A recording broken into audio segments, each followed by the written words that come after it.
Gente, este pasado 9 de mayo se cumplieron 94 años desde que el fútbol se volvió profesional en la Argentina.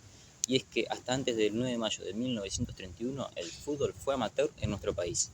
Es así que a partir de 1931 en adelante se empiezan a jugar las primeras ligas del profesionalismo argentino.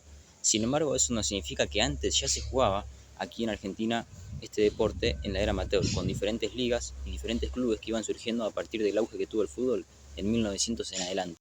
Uno de esos tantos clubes que participaron en la primera liga argentina, de los 18 en total, fue el Club Atlético Tigre, como se lo conoce hoy, que antiguamente se lo conocía a partir de su creación en 1902, un 3 de agosto, como Club Atlético Juventud del Tigre. Fue creado por José de la Giovana, su primer presidente y fundador del club.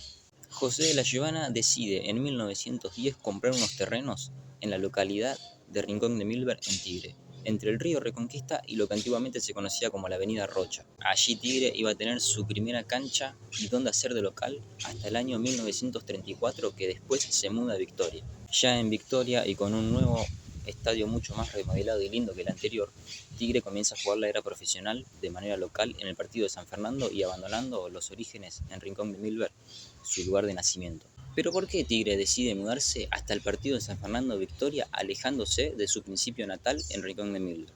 Bueno, para eso vamos a ir hasta el lugar exacto donde quedaba la primera cancha de Tigre y darle más contexto. Entonces, con toda esta introducción hecha de la primera cancha de Tigre, vamos llegando a la zona donde se encontraba, en la ruidosa avenida de Santa María de Liniers, donde quedó la primera cancha fundada de Tigre. A mis espaldas el río Reconquista, que era lindero a la primera cancha de Tigre.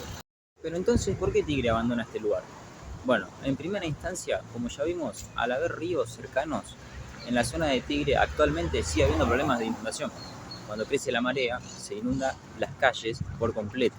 Se hacía imposible jugar al fútbol en un lugar que era lindero al río, porque había constantes crecidas y la cancha se embarraba a un nivel que no se podía jugar al fútbol. De esta manera, en la era amateur, muchos clubes que venían de capital tenían muchísimas horas de viaje, ya que no es el mismo transporte público el actual que el que se tomaba en 1910 o 1930.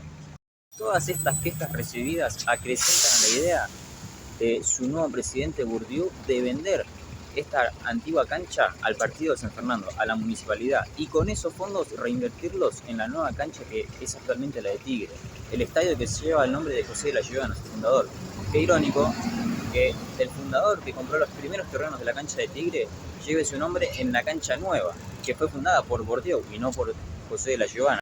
Una anécdota graciosa de la época es que a esta cancha se la apodó como el lechero ahogado. Se le decía así porque la persona que traía la proveeduría de la leche a esta zona, por lo general siempre estaba embarrado y se inundaba casi hasta el cuello, haciendo que floten las botellas de leche por todo el campo. Por ende, se le llamaba de esta manera. En esta cancha, por ejemplo, se originaron varios incidentes, pero uno de los más recordados y famosos fue en un partido contra Platense, donde surgiría el nuevo clásico de zona norte.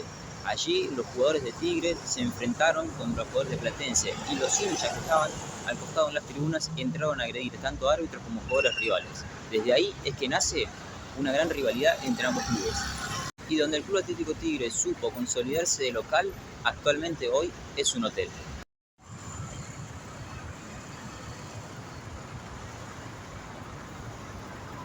Concluyendo así con una de tantas historias del amateurismo argentino que no debemos olvidar, porque fue el puntapié inicial para que el profesionalismo llegue y progrese, ya que muchos clubes en auge a partir del 1900 tuvieron diferentes estadios. Tigre corrió con la suerte de solamente tener dos en su historia, este que vimos y el actual, el estadio José de la Giovana.